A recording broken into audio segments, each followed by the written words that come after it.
I'm excited to welcome you to this morning session, all things sensory, presented by Kaylin Shriver.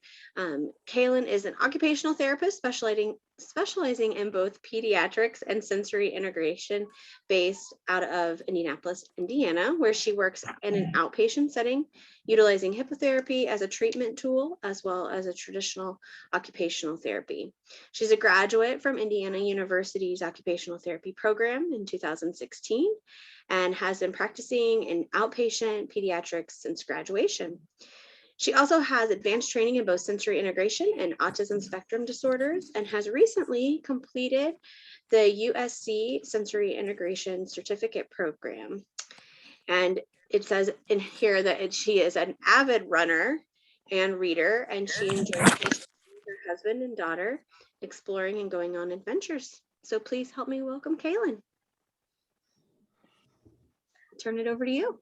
All right, thank you so much. So I'm super excited to be here virtually with you all today.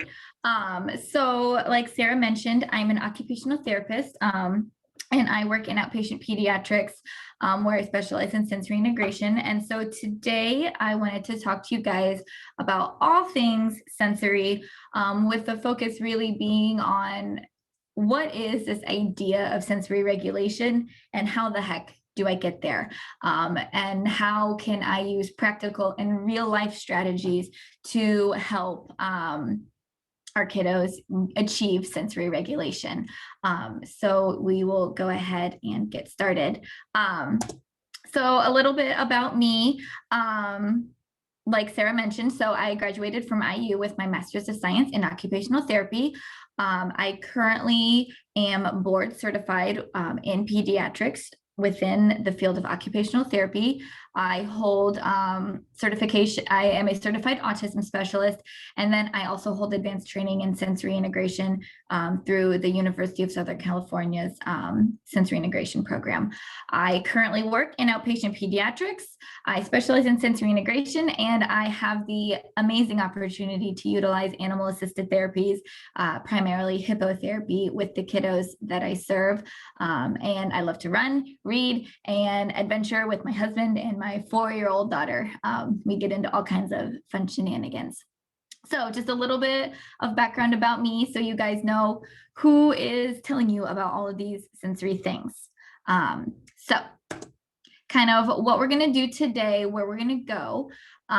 So first, we're going to talk a little bit about an overview of sensory systems. We're going to talk about the types of sensory integration differences.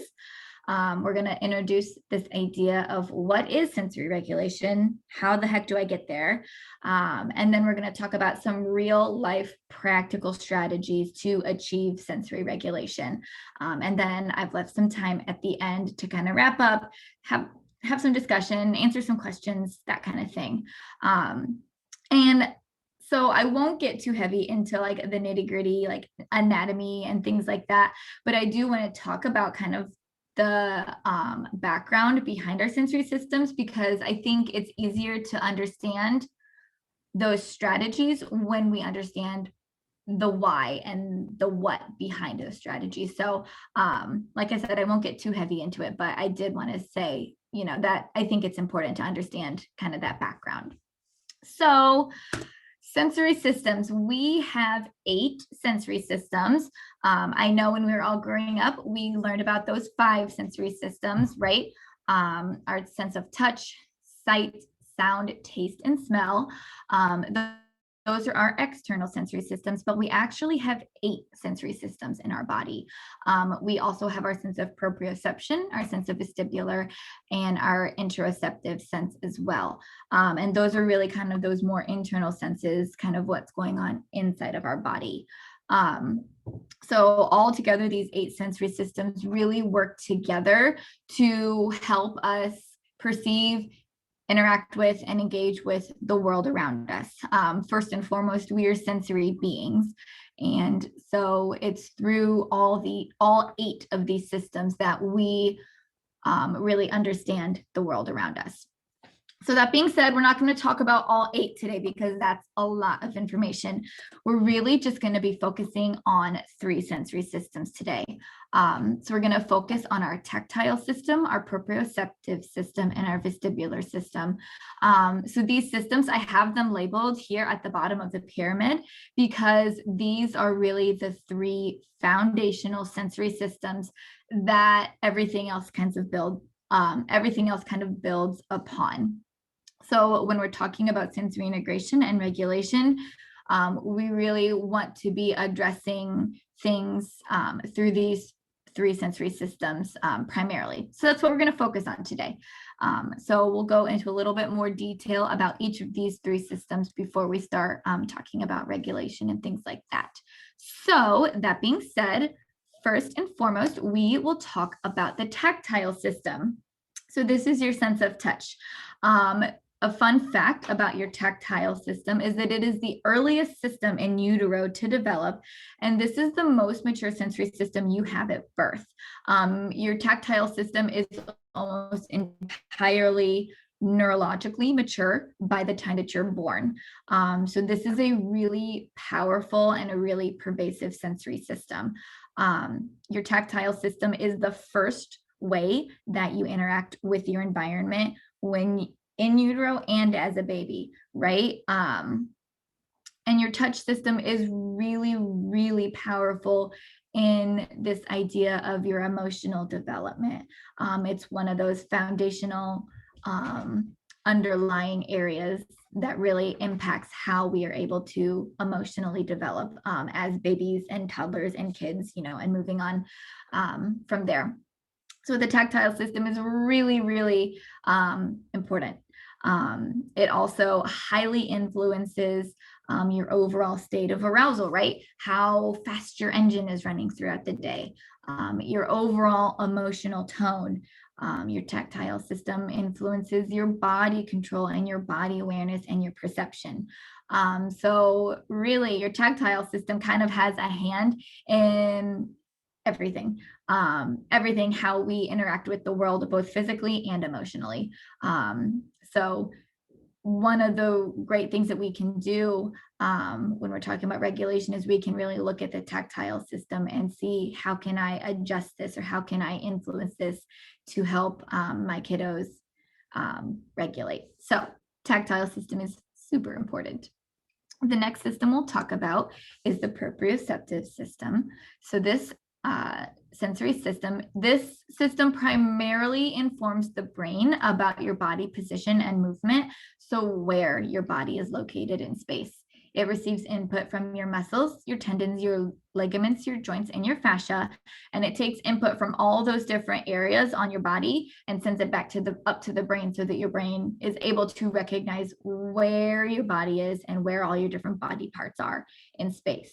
The thing about the proprioceptive system is that it really is kind of like a buddy system. So it doesn't do a whole lot on its own, but it buddies up really nicely with other systems.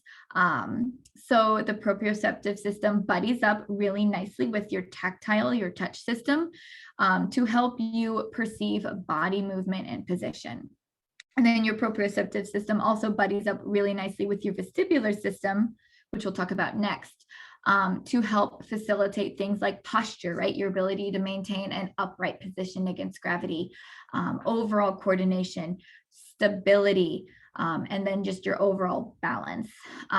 So your proprioceptive system, while it doesn't do a whole lot by itself, it is really vital when paired with other sensory systems. And kind of a cool fact, or like the really cool thing about your proprioceptive system, is that oftentimes we will use our proprioception subconsciously as a calming or a coping tool to help regulate our other sensory systems when things are not working efficiently elsewhere. Right? So my kind of go-to example for this is when you're really upset and something's really bothering you, like a bear hug feels really good and is really calming and really organizing. And that's activating that sense of proprioception to help kind of down regulate and kind of calm everything down. So proprioception is a really powerful tool when we're looking at helping kiddos kind of down regulate and calm their bodies down. Proprioception is kind of one of the first things that we'll look at. So proprioception is cool. The final sense that we'll talk about more in depth is your vestibular system. So your vestibular system, we could spend hours on hours talking about vestibular, but we won't. So your vestibular system really helps influence how, or really helps your brain determine how your body is moving through space. It helps determine your awareness of your head and body position in relation to gravity, your overall muscle tone, your posture, and your equilibrium. And then it also helps develop a stable visual field, as well as your physical and emotional security. So again, your vestibular system is kind of a really pervasive system, and it has a lot to do with a lot of different areas of physical and emotional growth. It's located bilaterally within your inner ear. And the only neuroanatomy that I will talk about with your vestibular system are the two types of receptors. And the reason why I want to talk about these is because there's different movements that can influence each different type of receptor, and they have very different kind of outputs. So one kind of receptor in your vestibular system is your semicircular canals. These are 3 canals that are located in your inner ear, and these detect movement in 3-dimensional space. So every time that your head shifts forwards or sideways or backwards or diagonal, those semicircular canals are activated and are sending signals back to your brain. This is how my body is moving in space. The other kind of receptor is called an otolithic organ. These detect linear movement, both vertical up and down and horizontal movement, as well as these receptors detect your position of head in space and are really focusing in on how your body is relating to gravity. So those are the 2 kinds of receptors within the vestibular system. And if you activate one kind of receptor, it has a very different kind of response than if you activate another kind of receptor. And we'll talk about that later. But that's why I just wanted to bring those up, because we can really use that knowledge with those receptors to influence overall arousal with our kiddos. So like I said, a quick background information on kind of those 3 foundational sensory systems, just to give a little bit more information behind the what of we're doing to achieve regulation, so that way we can understand it just a little bit better. So moving forward, the next thing that I want to talk about is sensory integration differences.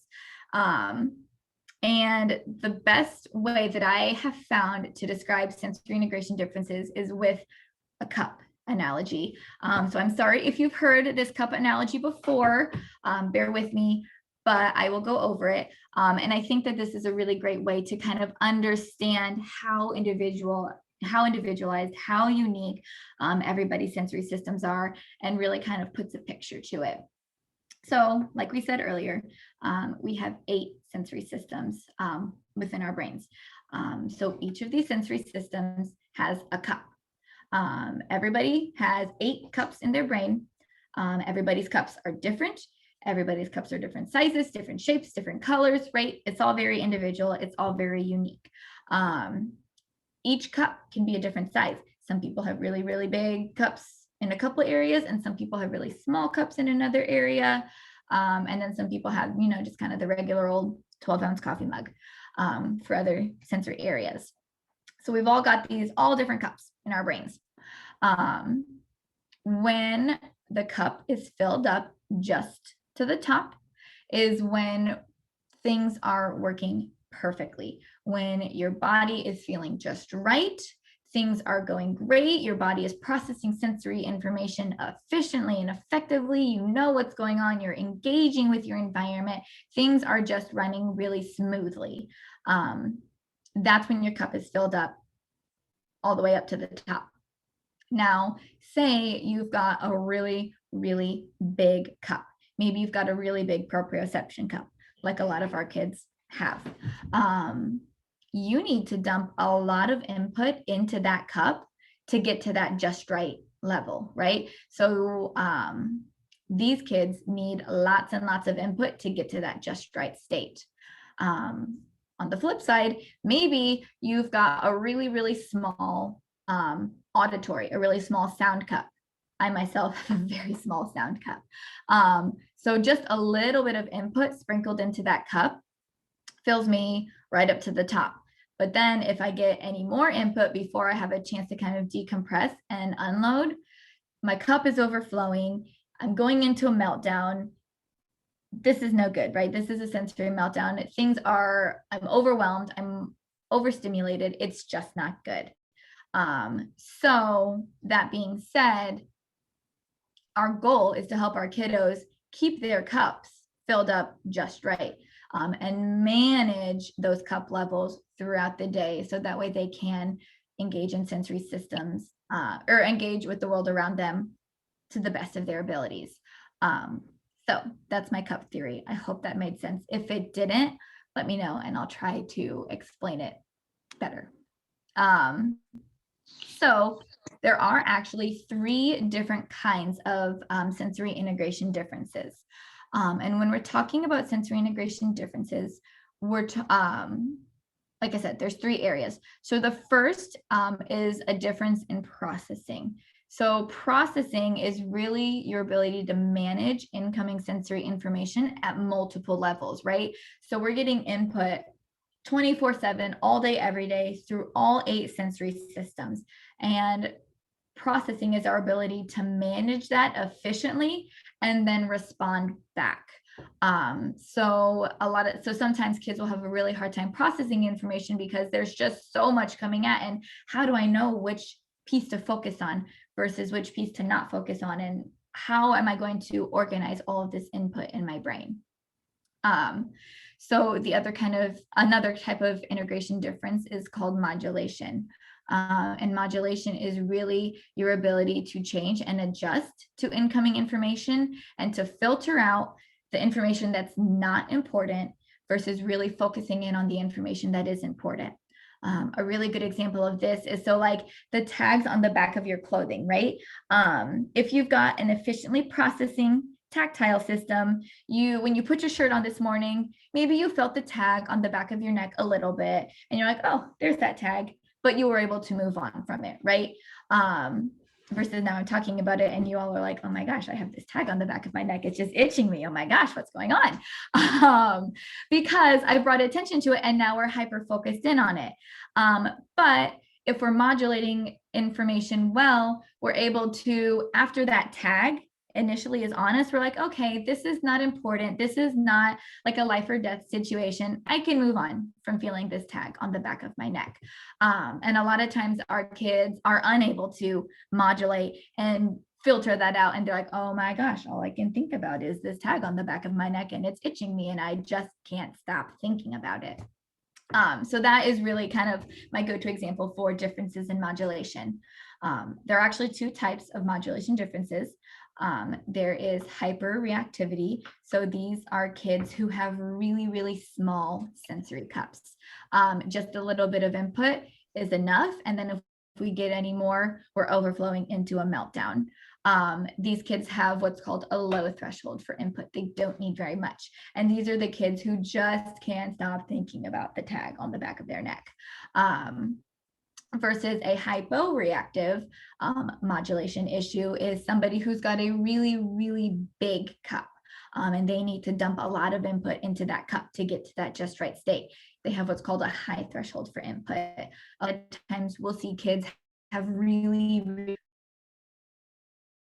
for proprioception and vestibular. And these are the kids who are going to be moving around all the time, trying to fill that cup up because they just need so much, and they know that they need so much, and they're just trying to get to that just right state. These also might be the kids who look really clumsy because they don't know where their body is in space, and they're just trying to figure it out. The last kind of sensory integration difference is something that's called sensory craving. And this is a really tricky one. So kiddos who are sensory craving, they look really, really similar to kids who are that hypo-reactive, right? Who have the really big sensory cups. So kids who crave sensory input are going to be the kids that seek out all that really big, really intense movement. These are the kids that are running and jumping and climbing and spinning and going upside down and kind of all over the place, right? And so then your brain says, oh, these kids are hypo-reactive. They need a lot of input. This is great. They're trying to regulate themselves. Awesome. The difference though between a hypo-reactive kid and a sensory craving kid is a hypo-reactive kid, once they get that to that just right state, you'll see kind of that switch flip, right? And they'll achieve regulation, and they'll kind of focus in and attend, and you can say, there we are. They're ready to go. Versus the kid who is sensory craving, all of that input is actually going to dysregulate them even further. In the clinic, I have seen it a lot. If I have a kiddo on the trampoline and we're jumping, and I'm like, okay, this is great, cool, like we're jumping, this is awesome. But then we keep jumping and things just keep getting a little more out of control.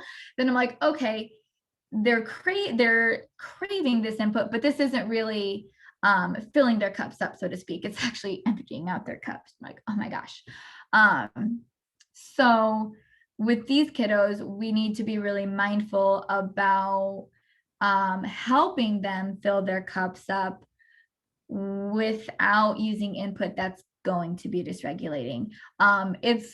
It's tricky for sure. And I would encourage anybody, if you're like, this is my kid who's craving this input, if you are seeing an OT, I would recommend definitely talking to them about it because it really takes an individualized approach when we're working with sensory cravers. So those are the 3 types of sensory integration differences, real quick. So we've touched a little bit about it briefly, but what is sensory regulation? And like I said earlier, we are all sensory beings. We all experience the world first and foremost through our sensory systems. And so sensory regulation is the ability to manage your emotions, your state of arousal, your body, and just your overall state of being within the sensory world around you, right? So being able to manage all of this input coming at you, figure out what's important versus what's not important, and then being able to respond back functionally, appropriately, and optimally within your world around you. So the goal with sensory regulation is to optimize our functional engagement. So that way our kiddos can do what they need to do, what they want to do to the best of their abilities, which is also my entire job as an OT. I digress. But so that's really what we're looking at when we're looking at sensory regulation, right? Is how do we help our kiddos learn to manage all of that so that they can engage to the best of their abilities within the environment. So this is a fancy graph. I really like this graph, and I won't get into the nitty, like super detailed into it, but I like this graph because it kind of shows how kids manage sensory input throughout the day. So the bottom line of the graph is kind of the trajectory of the day, right? From morning until night, and you can see the different sensory events on the bottom of the graph. The top, or the y-axis of the graph, is really kind of that idea of that optimal state of arousal. So this is when your cups are filled up just right, everything is working smoothly, I'm able to engage and access my environment to the best of my ability. And you can see kind of that optimal range of arousal is a little bit, it's kind of gray, but it's really kind of within those 2 bands. And everybody's optimal range of arousal is different, right? Mine is going to look very different from somebody else's, from my child's, from my neighbors. It's all very different. So you can see this blue line. The blue line is an example of a kiddo who is able to process and manage sensory information efficiently and effectively, right? So they are staying within that optimal range of arousal all day. They go up and down, right? They fluctuate, but they're always able to engage and access when their environments to the best of their abilities. They're able to manage sensory input well throughout the day. The bottom line, the red line, is an example of a kiddo who is under alerted, right? Who they are maybe a little bit lower arousal. They've got really, really big sensory cups, and they never actually get to that optimal range of arousal throughout the whole day. So a lot of times these kids will look very sleepy, very tired. Maybe they're propped up on their desks in school and like leaning their head, on their arm like this, or maybe they just don't really get up and move around a lot. They're very sedentary. These kids have big cups and they don't really know that they have big cups, so they don't seek out that input to help themselves regulate. So that's our job, is to help kind of give them that input to get them into that optimal state of arousal. A really common thing that we see with kiddos a lot is this green line. And this green line is an example of a kiddo who is sensory defensive or hyperreactive to a particular kind of input. So they start off the day feeling good, feeling just right.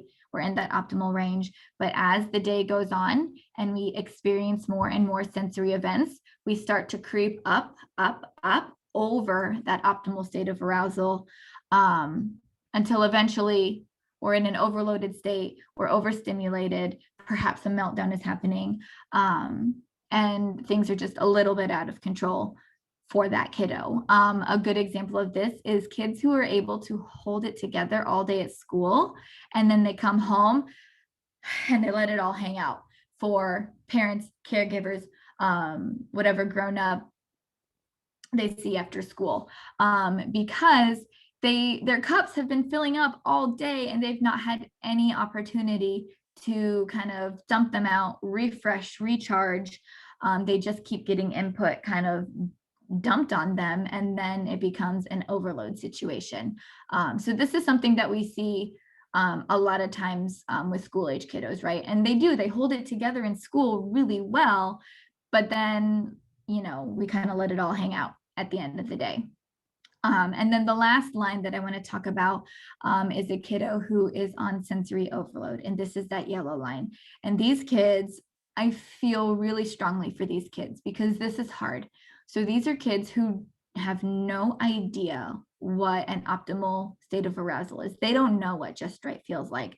They wake up in the morning and they are on overload. Their cups are already overflowing from the time that they wake up to the time that they go to bed.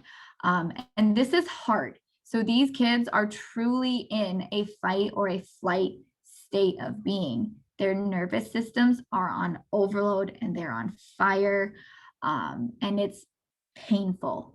A lot of times these kids might look behavioral because they're just trying to get away from all the sensory input that literally is hurting, is painful to them, and they don't know what a calm, regulated body feels like. So this is really hard. And so if you're thinking like, oh, wow, we've just been having like so many behaviors or something, I encourage you to think, is there a sensory component to this, right? Is this something going on from a sensory perspective that maybe I hadn't thought about before? And can I use that to try to help this kiddo kind of downregulate and have a calmer body? So like I said, I just wanted to share this graph because I think it does a really great job of kind of highlighting how different kids manage sensory input throughout the day. So the whole point of this is practical strategies to help get regulation, right? That's the goal.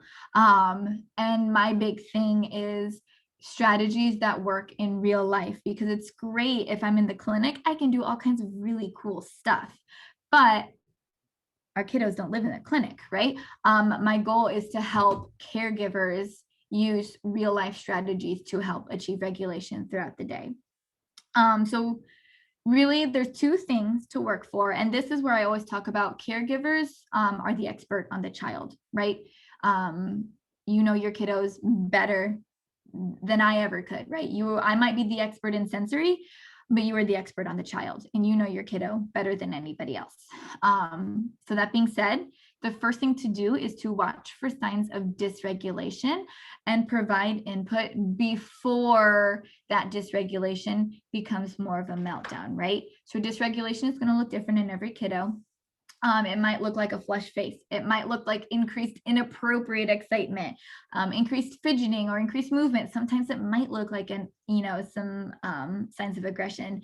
Like I said, you know your kiddo better than anybody, and you know what those signs of dysregulation are going to look like. So being able to provide calming and organizing input before that dysregulation kind of becomes overloaded is kind of the first thing to do.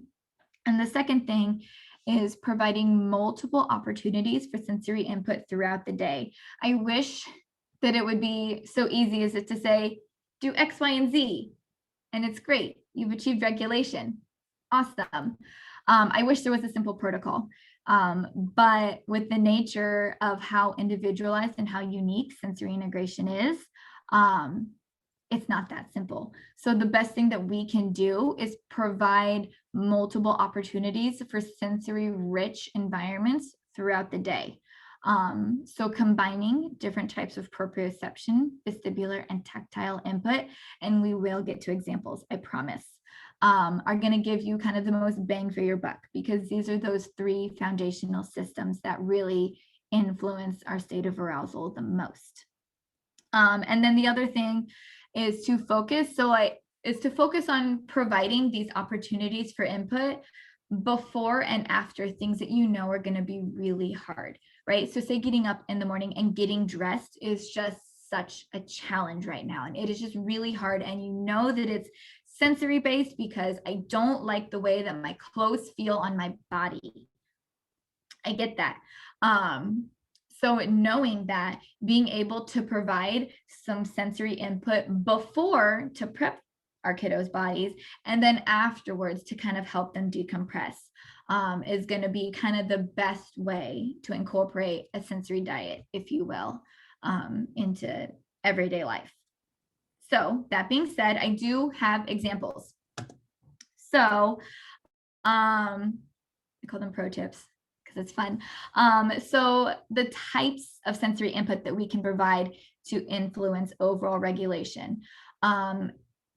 And I divided it into decreasing our arousal, bringing our kiddos down, and then increasing our arousal, right? Bringing our kiddos up, because I find that that is really the things that are the hardest throughout the day for families and caregivers, to manipulate.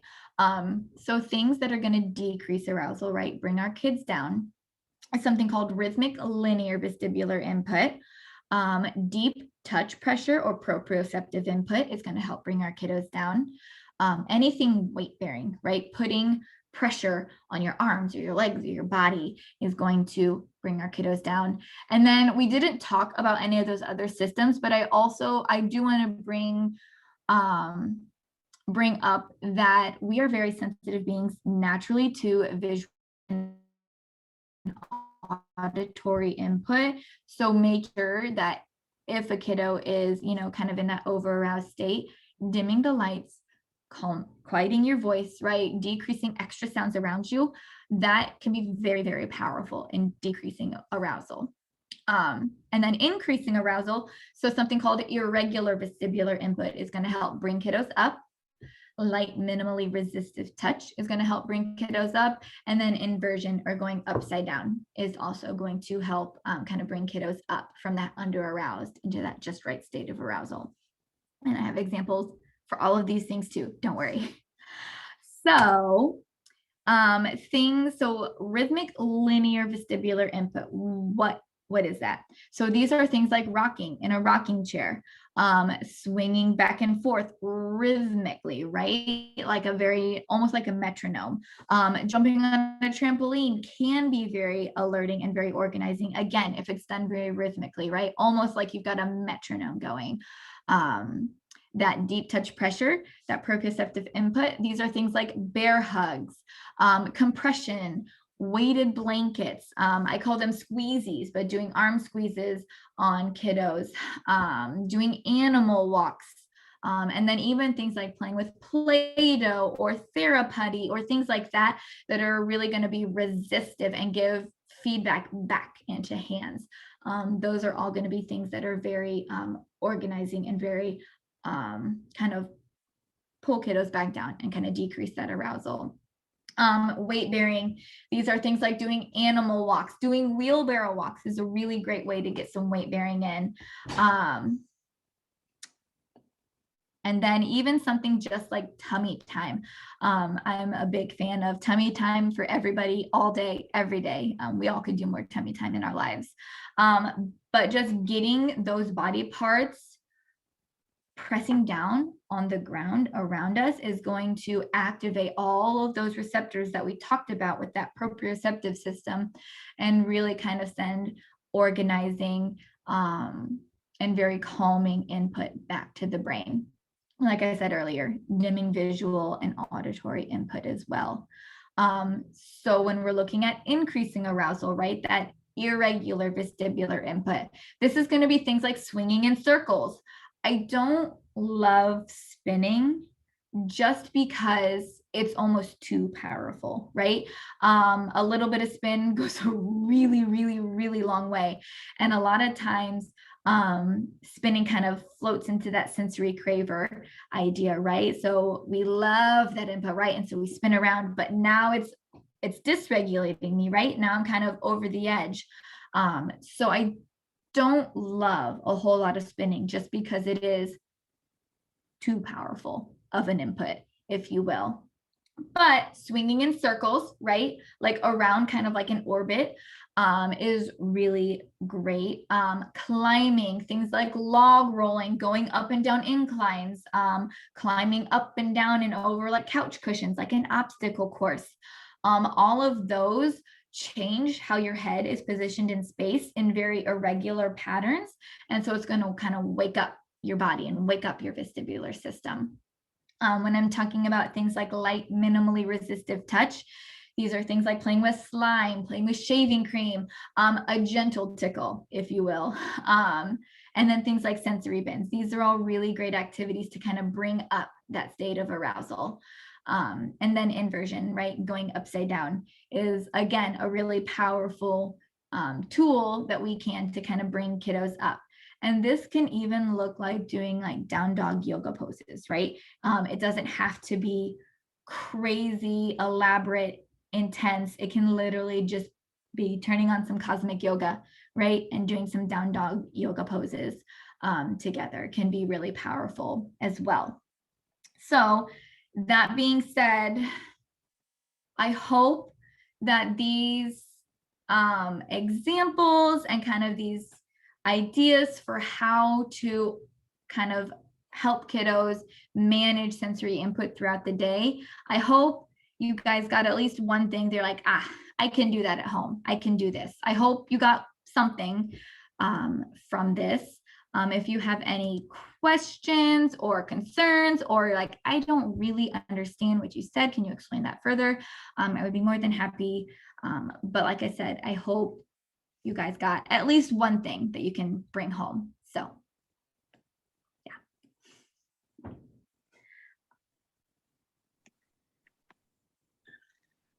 give everybody a chance to unmute if you have any questions.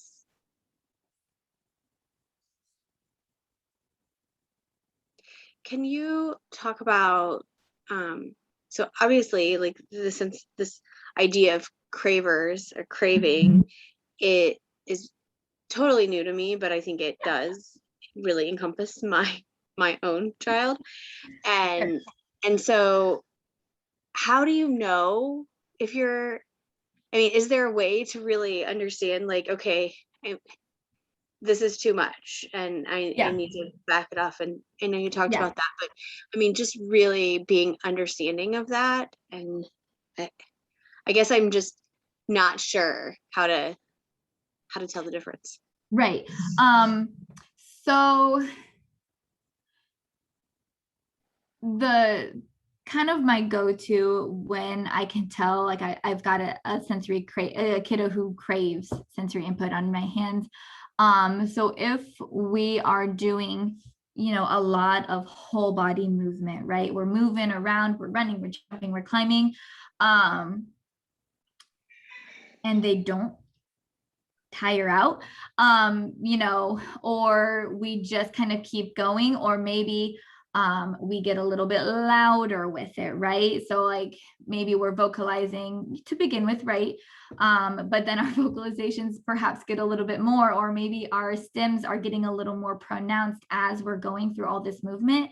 That's kind of my go-to for, this is a craving situation rather than a truly, a big cup situation.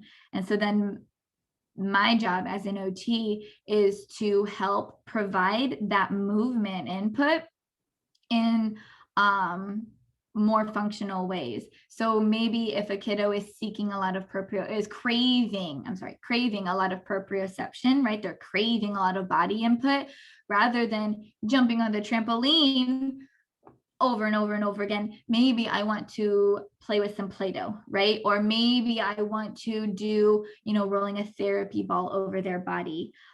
Things that are going to inherently be a little more calming rather than that really intense jumping and movement. Sorry if you guys can hear him right now, by the way. Do you see that they get frustrated? Because I can see him getting very frustrated if we go from that to that lighter piece when he's in that moment. How do you deal with that? Absolutely. And it's hard because, they're doing the best that they can with what they've got, right? They know that this feels really good and I want more of this. And so it's really hard. And there is frustration in that. And so I would encourage, it's hard in the moment, right? In the moment is, I think, probably the hardest time for kiddos to understand. So maybe being able to talk about it, or you use a social story or whatever method of learning is the most salient for you, maybe doing that in a quieter moment beforehand, or at a different moment rather than in the moment. Because in the moment it's really hard for kiddos to take a step back and be like, okay, I understand, I see what you're saying, sure, right? Because they're like, I just want this input, it feels really good to me. And I think too, I mean, do you see it more difficult as far as like older kids? So like, for instance, my son has been in therapy since he was a month old, and he's 9 now, and we've taught him these techniques thinking that he was seeking that. And do you find it really difficult to make that correction? I think it's harder with kiddos who are older, because we have become, we've learned this. But the really cool thing about the brain is that it is always changing, and there is always opportunity to grow and to rewire those pathways, right? So it's harder for sure, but it is possible. It absolutely is possible. Okay. Wonderful. Thank you. I can just see him getting so frustrated and thinking, this is what you've taught me, and you've given me these tools, and now you're taking them away. And you're like, what is this? Yeah. Are you kidding me? Yeah. And what about like in a school environment? So I think, I can see us working on it and being okay with like behaviors coming with that. But how do you make that happen in school when maybe the behaviors aren't as accepted? Right. It's so I don't have a lot of experience in the schools, but I would encourage, I like maybe, the next case conference or, IEP meetings, when you've got the whole team together, I think that would be a really great opportunity to kind of, talk about it and then be able to make a plan, for when those behaviors do happen and they're not quite as acceptable, right? How can we manage that, right? With the other, tools and things that we've got in our toolbox. Okay. So, Wonderful. Thank you. Uh-huh.